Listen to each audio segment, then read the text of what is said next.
Well, I'm trying to brainstorm ways to frame my questions to you and have them insightful. But I think an interesting one um, links to what we're going through these days in terms of COVID and how like everywhere in the world is kind of approaching all of these things differently. But here in Thailand, it's been super interesting because, for example, the introduction of wearing masks was completely normal here because air pollution levels in cities like Bangkok is actually been an issue for several years. So people are accustomed to wearing masks even before COVID arrived. So when the measure was brought in, it was pretty straightforward, and everybody just normalized, doing all of this. I know there's resistance in the US by some people over there, certainly in Latin America as well. And a lot of this is cultural in terms of, kind of how our interaction practices are and so on. But now that things are rolling out in terms of vaccinations and all of this, like, what's your experience with all of this? And I don't know, what can we learn, noting that the US experience in terms of COVID has been so devastating and so sad.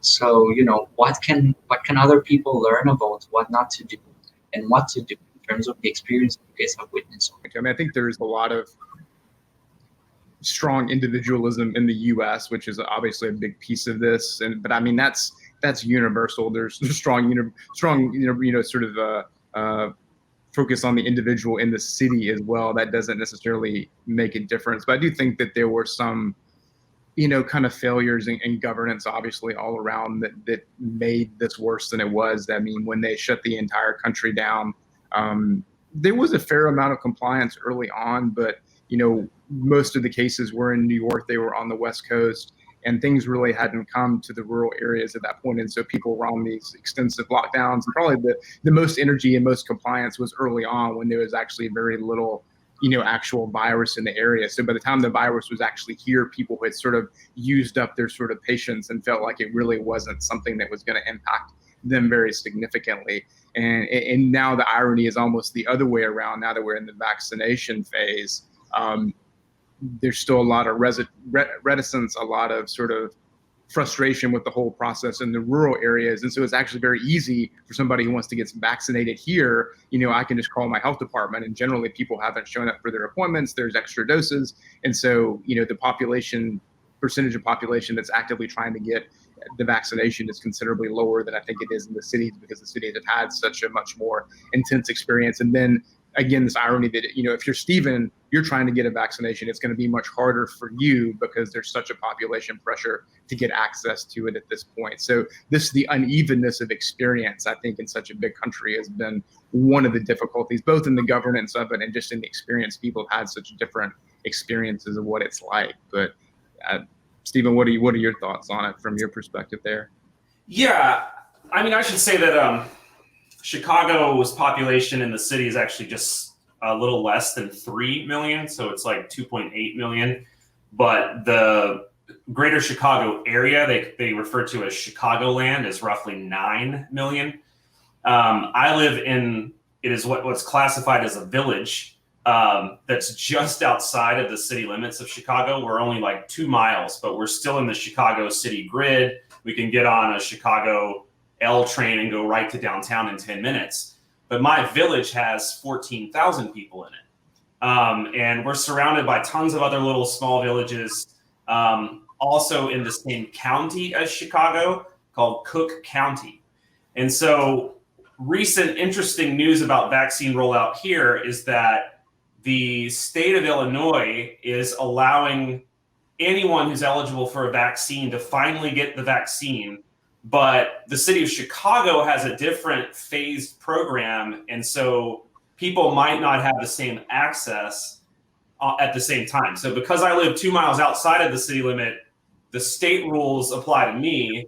And somebody living just on the other side of the border might have to wait a little bit longer because Chicago has a lot more people and tiers and all of this stuff. Right down the street from me, they're turning an old shopping mall into a mass vaccination site. And when it's fully up and running in the next week or so, they're going to run like 5,000 people through per day.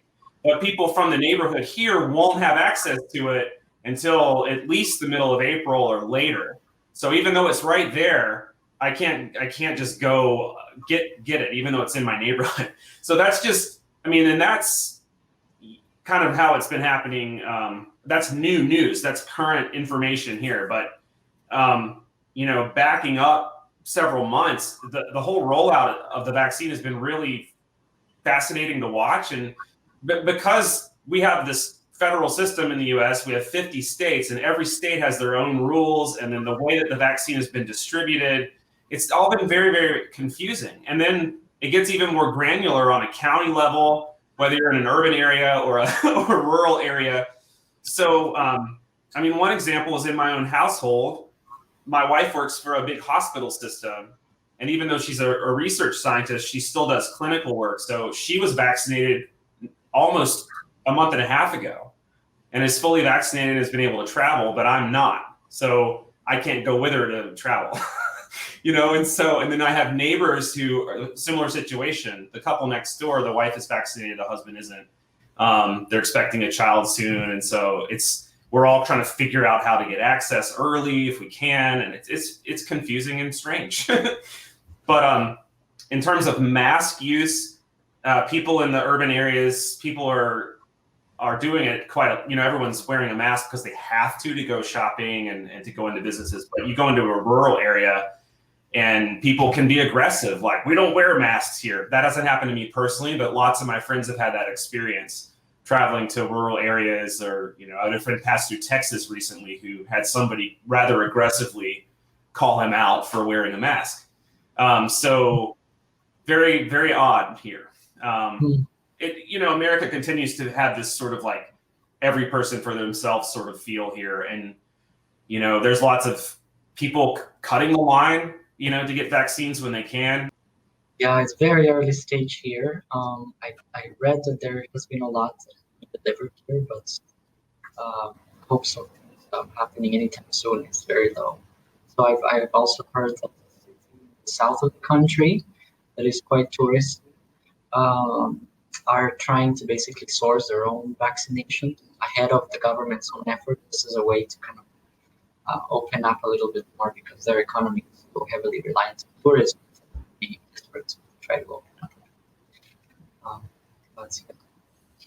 So I do want to pick up on what you mentioned in terms of strong individualism. You know, this notion. I think it is quite peculiar in its manifestation in the US, and I have my own anecdotes about that as well.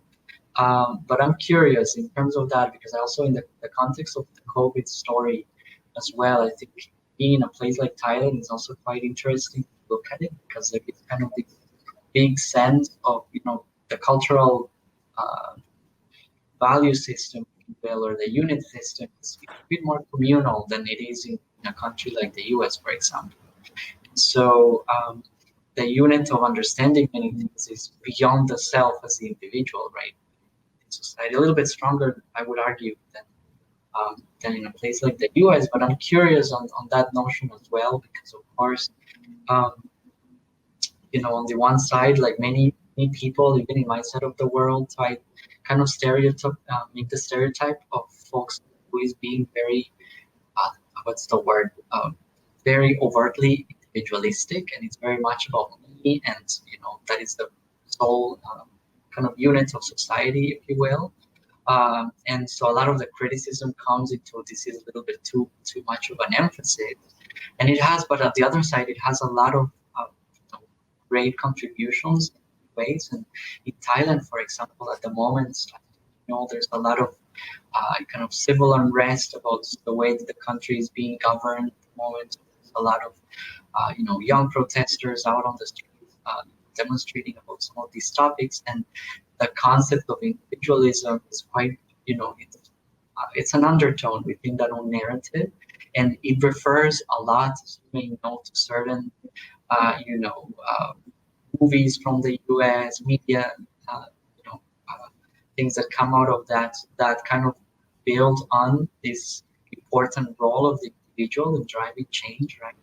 And I'm curious as to what your take on that is. I don't know, it's a broad question again, but in terms of what are from your experiences the kind of frustrating or negative sides of this culture. Is that true? Are there some misconceptions in terms of how people perceive individualism in the US, and like what is powerful or what is positive to take away from this way of looking at society in looking forward, I guess? Wow. Stephen, you want to jump in on that one? That's not fair. Okay. It's your question. Well, it's a broad question. I mean, I think it's a little bit like, we were just talking about this sort of system that it's, it's national, it's federal, it's county. And to some extent, there's kind of this idea of subsidiarity. People are making their decision at the local level. And in some ways it's messy, but sometimes that works really well. Like I said, when they initially had the beginning of the lockdowns here, everything was sort of universally, and it was state by state, but even within that, everybody just kind of decided to do it at once. And I think that was actually probably not ideal because there was uneven impact, but we had this sort of unified singular response, which I think then made it complicated later to maintain that kind of sort of like discipline. And I do think that kind of idea of discipline is an interesting thing in the U.S. because it sort of comes down to like what do you decide is you're going to be your discipline and how are you going to behave, and that's sort of the individual is sort of judged. We don't really have sort of a sense of collective identity in the sense that like everybody is sort of doing a group sort of regulation of how people are behaving. It really does. Everybody's sort of very autonomous. And there's, as you say, there's benefits to that.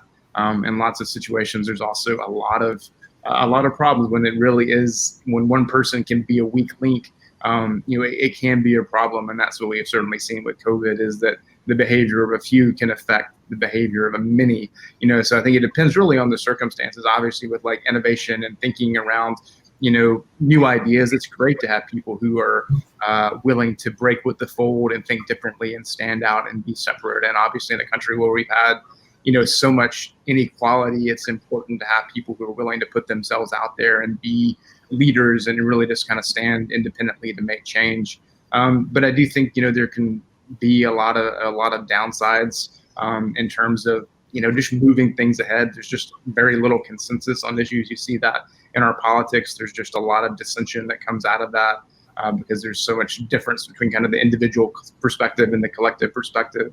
And I think it also just in a modern sense, we have moved more and more in that direction. You can sort of argue that sort of historically we came out of this sort of rugged individualist on the frontier, kind of like, that whole sort of mythology that the America was this wilderness and we had to sort of tame it.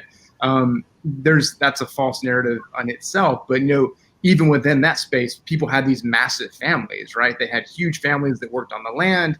When de Tocqueville came and studied America right after the Revolution, he was amazed by sort of this kind of sort of civil society in which people just voluntarily came together and did things with each other, and I think within the modern economy, within the consumer economy, a lot of those sort of associational bonds is sort of frayed. We've actually become more individualized. Families have become smaller. They become the nuclear family, which is just the parents and the children. And we move around for jobs. We move around for employment. We move around where the best financial opportunity is. We leave grandparents. Grandparents go into nursing homes. You don't live in the town where you grew up. You don't have those wider sort of family connections that people may have had 2 generations ago, 3 generations ago. And, I think that then leads to things like depression, isolation, a sense of just not feeling connected to anything, that you really are identified by sort of your politics and what you consume. It's not very deep. It's these very superficial things that your identity then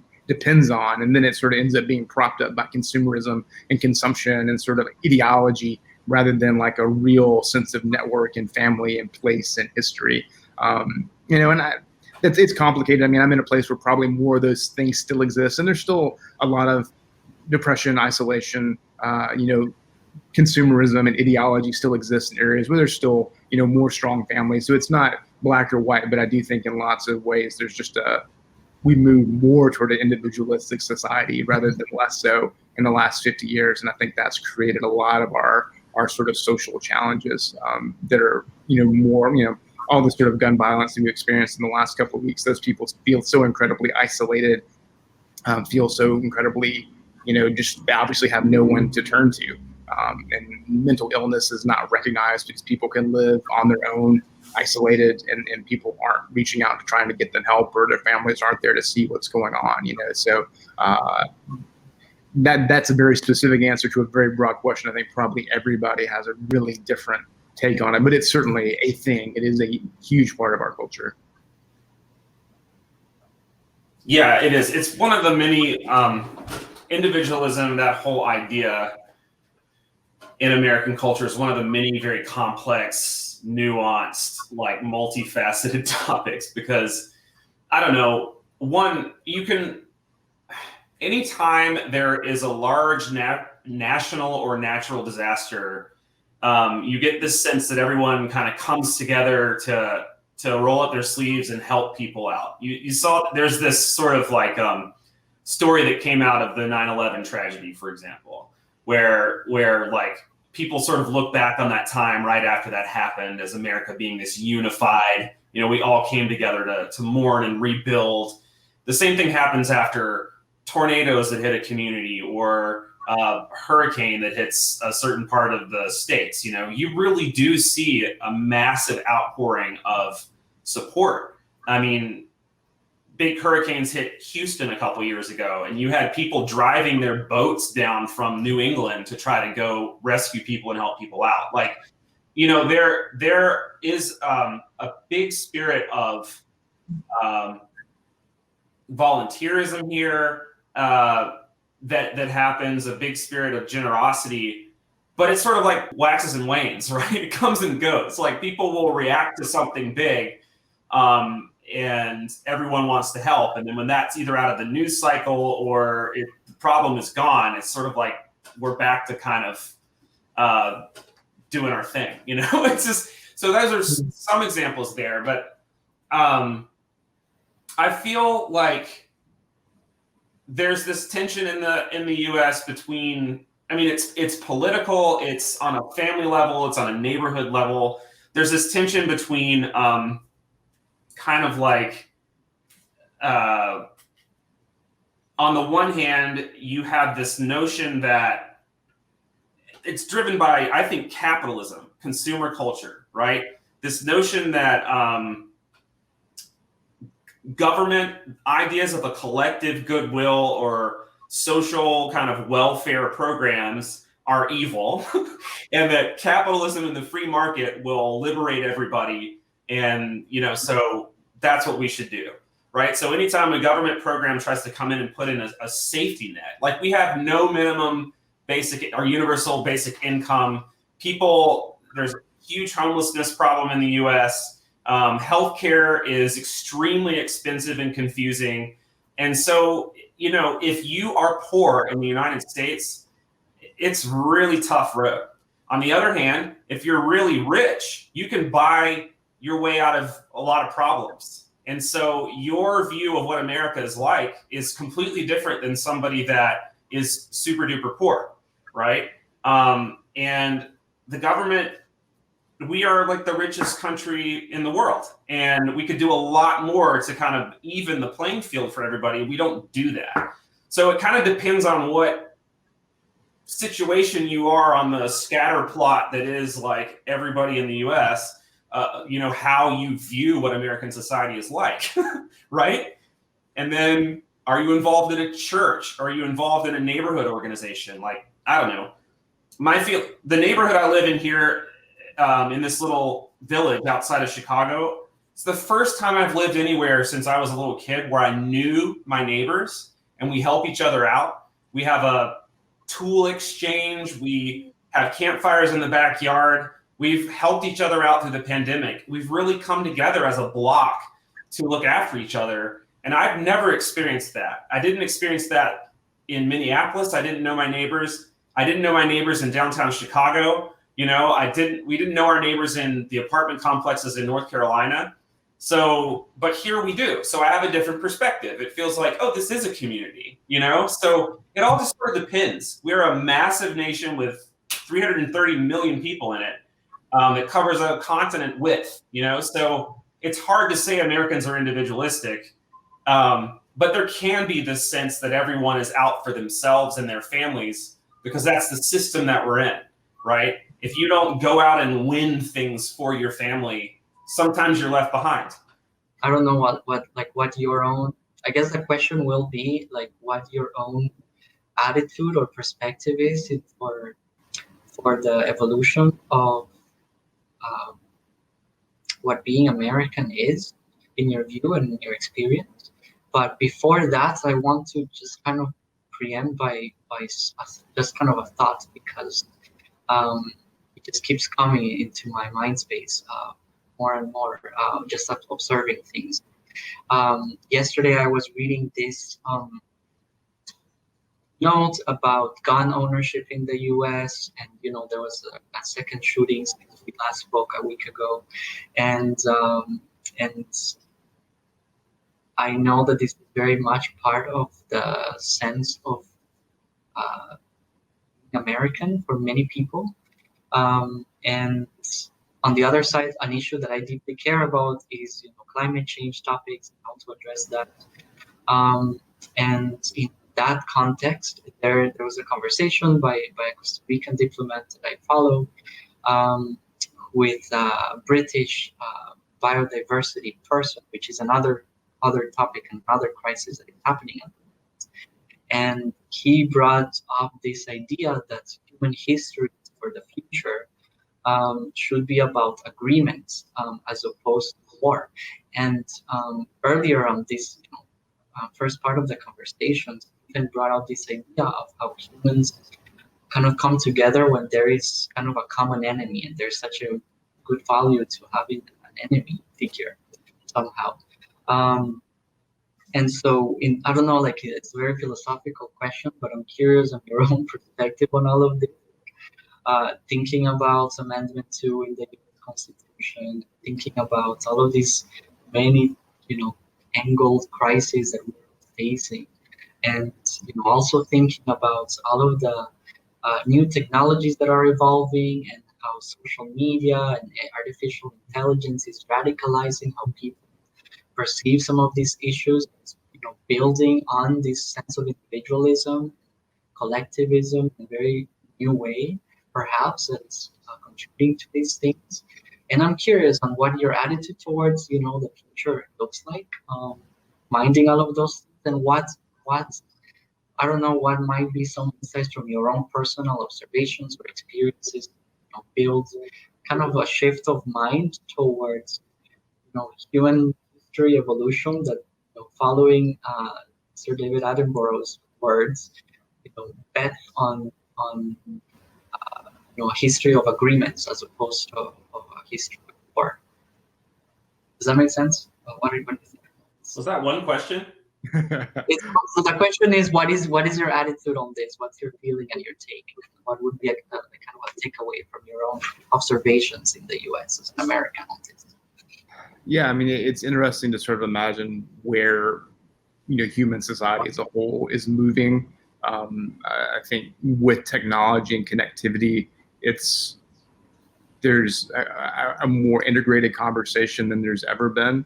I think, sort of the 20th century was, kind of marked by this unevenness, that there was the developed world and the developing world, and, and then we sort of had this sort of other idea of sort of the second world, which was we named them that because they were communists. It was just, everything is a narrative, right? So everything is just sort of set up around a particular point of view. And I think, it's more like what Stephen's saying, like right now, what actually exists is almost a parallel. Like every country has a global elite that is able to pay and have access and do anything, anytime they want to.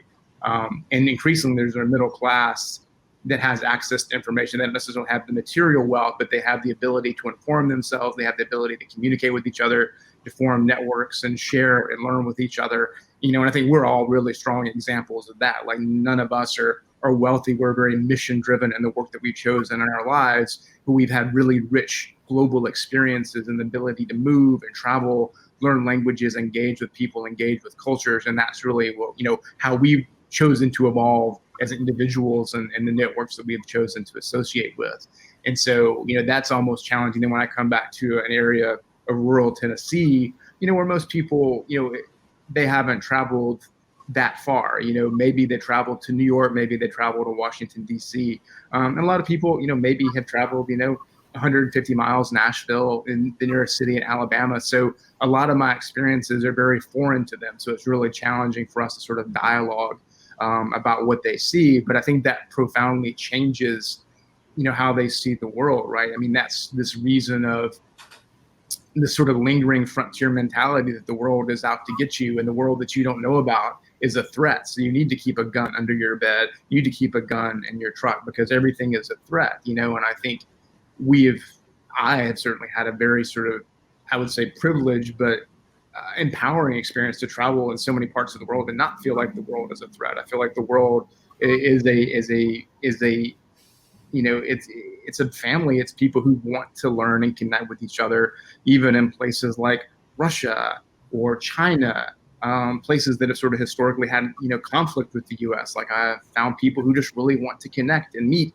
and learn about you, and they have no judgment based on where you're from, on the politics of your country. They're interested in you. They're interested in your culture, your language, your stories, your music. It's much more the sort of human connectivity of what they want to share. And I think that ultimately changes your view of, is the world a threat to me all the time?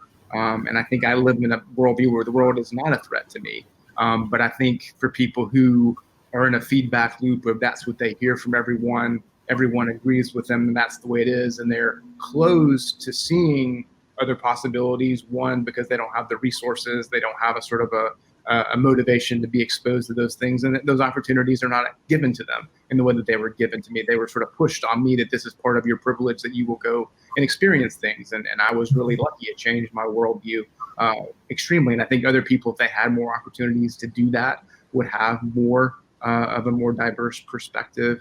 So, I mean, I do feel like, that is one way of sort of changing people's sort of fear-based narrative. And you can obviously see with the pandemic that fear-based narratives are how people function. It's how governments also kind of motivate people. It's unfortunate that's how human beings think, but I don't think it's the only way that they think. It's an easy way to sort of mobilize people to keep them acting one way or another. But I think we can move beyond that. I mean, I think the idea of guns as a national security system is pretty antiquated. We might as well get our slingshot out and our bow and arrow out. I mean, we can just look at the amount of social media manipulation, the ability to do cyber attacks. Like, guns are not the thing that protect us anymore. You're getting on Facebook and letting somebody who's willing to manipulate you get into your head, much less worrying about them in your front yard. They're inside your head right now, and you're not even noticing that you need to be defending yourself against that. So I think we sort of have kind of missed a whole kind of level of escalation and complexity of where threats lie at this point, and that's really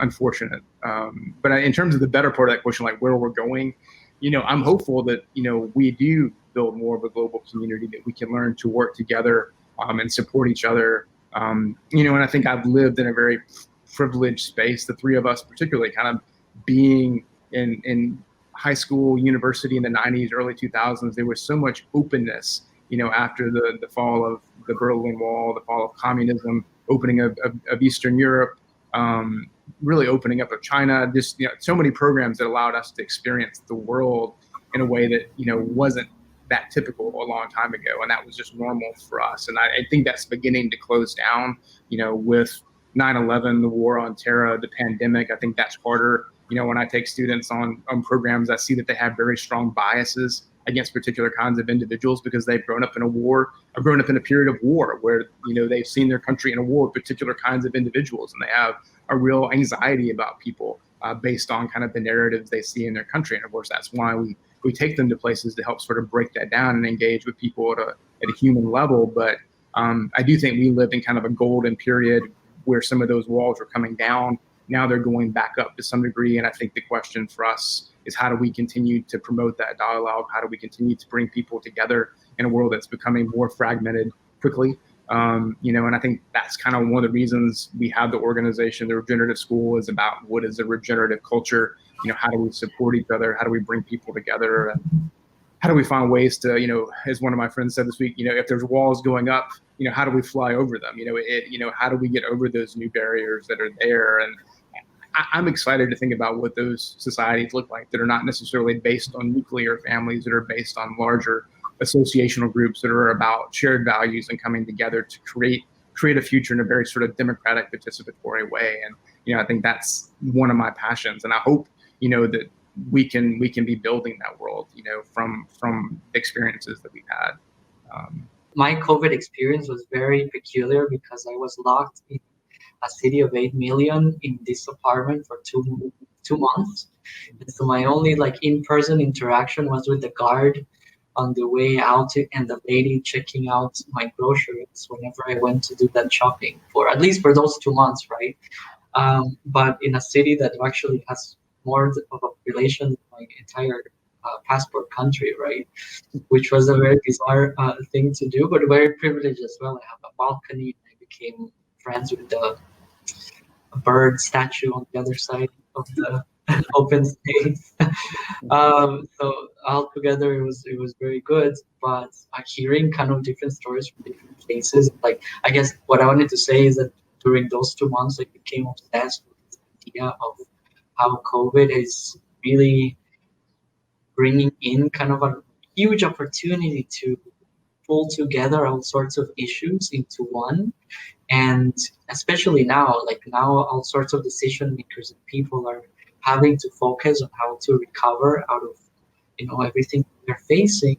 And so I see a huge opportunity to bring in all of these other issues that are cross-cutting or that are maybe kind of forgotten over, and try to come up with ways that address all of them at once, right? Which 2 years ago, I don't think anybody thought they would be given this kind of opportunity, right? Which is quite exciting as well. But I would agree that, it's particularly curious in thinking, for example, who would prioritize climate change over just having some way to feed children, right? Or staying safe in the city. But when you realize that the actual types of solutions can answer both questions all at once, if you really invest in community building at the city level, to have access to security, and all of this is going to focus, attention at the urban space towards public spaces. So there's going to be more policing happening over there, and kind of insecurity issues are not going to be there if it's all thought out kind of comprehensively. But of course, it takes a lot of orchestration. I don't know if decision makers are really always mindful of all of these things. So it's interesting to hear those attitudes to these are. Thanks for sharing again. No, I think COVID is going to be really. I think people are going to study what happened the last year for a long time. I think it's certainly, demonstrated that countries, just because they're wealthy and affluent, don't necessarily, have their shit together. Like some of the countries that did best were the smallest, most agile countries, and these big BMF countries, really struggled to figure out how to do things. It really took the US a year to really have a plan, and that may come down to the lack of sort of leadership at the top. But I think it was also just the complexity of the structure, the number of people. Certainly lots of European countries that are middle-sized have struggled to sort of figure things out. Where New Zealand has done really well, Canada has done really well.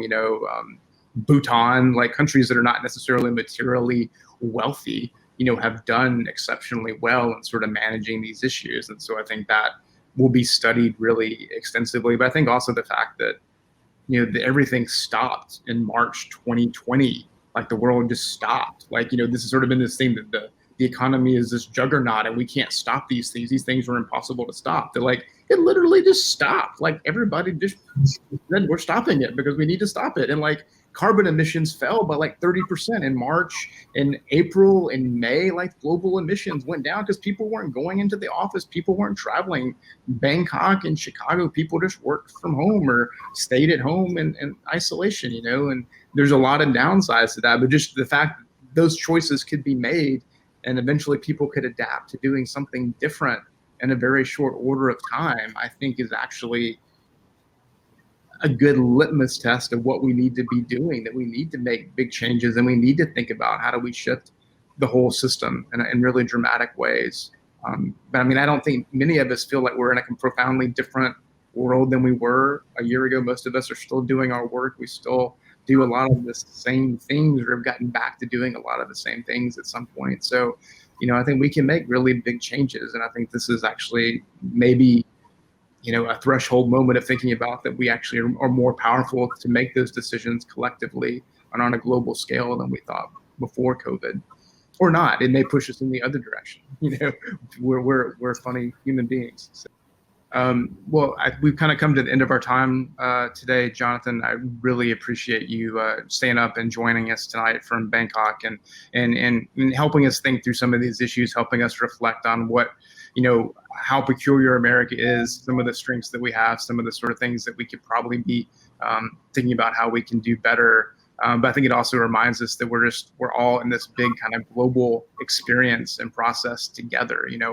I've known both of you all for 20 something years now, and so and we've all been sort of asking these same questions for a long time, and we've lived in different parts of the world trying to find better answers for that. And as much as we have found a lot of problems, I do think we find people everywhere and organizations and systems that are making a big difference, and I feel like there's a whole generation of us out there who are trying to do that and are working really hard. And in some ways, we're just now coming into our own as this generation of environmentally aware, globally connected people who are going to make a profound difference in what goes on. And I think, these years and years of getting ready are just now putting us at the doorstep of really being able to make profound change. And I know it sometimes feels really slow and really frustrating, but I think about just the way in which the idea like regenerative has just taken off in the last couple of years. It took 20 years for people to kind of like talk about sustainability. In the last 5 years, the idea of regeneration has just sort of shot up everywhere. Everybody's talking about this, and they talk about it if sustainability wasn't good enough. Like, we have to go from doing less harm to actually making things better and being a positive force in the world. And that human beings need to be part of the system and not separate from it. And I feel like there's just a really sort of sea change in attitudes that are coming generationally, with our age group and younger. And I think, among a lot of other people too, that have sort of seen the amount of sort of, negative change in their lifetime, and how do we start to sort of step that back? And so, I do feel like these global moments like COVID are almost like a kind of global conflict. We're suddenly all in the same place together at the same moment in time. And I think that generates a lot of possibility for dialogue, a lot of possibility for empathy and collaboration. And so I think, we just need to not get tired, not slow down, but just put our foot on the accelerator and keep on trying to do the things that we believe in and make some good things happen. Because there are people out there that want that. There are loads of people out there that want that, and we're just a small example of what that looks like, and I think we can get there if we just keep on pushing and keep on keeping up with the fight of making the right choices and trying to find a better way to explain it to people why it's important, because people don't want to see the world go up in flames. They don't want to see it go down in gunfire. They don't want to see their children growing up in a toxic environment and their grandchildren never seeing the natural world. Like, people want the same things. When we get down to it, we just have to get past the sort of shallow ideologies and the social media narratives and get down to what really matters to people and their belief in the value in the future, and in a beautiful world and a beautiful life. And so I think we can get there, but let's just keep on doing it. So thanks to both of you for what you're doing.